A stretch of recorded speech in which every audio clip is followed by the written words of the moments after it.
Magluto po tayo ngayon ng makulay na gulay. Kailangan natin ng broccoli, kailangan din natin ng bell pepper, green, yellow, at saka pula.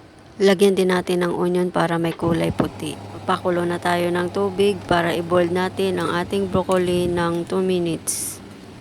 Pag ito ay okay na, after 2 minutes, hanguin natin ito at ilagay sa glass container.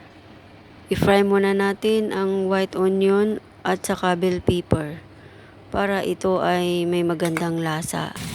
Mabilisan lang po ito ang pag-fry ko ng onion at saka bell pepper kasi ilagay din ito sa oven. At pagkatapos ilagay ko lang ito sa taas ng broccoli.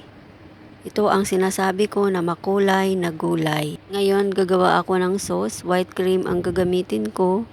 Maglagay din ako ng black pepper, Italian herbs, seasoning powder, at saka konting asukal. At ito na po ang aking ginawang sauce. At pagkatapos ilagay ko lang ito sa taas ng mixed vegetable. Para lalong sumarap, lagyan ko ito ng cheese sa taas. At last, pwede na itong ilagay sa oven at i-bake ng 20 minutes. After 20 minutes, ito na po ang ating baked broccoli with mixed vegetable.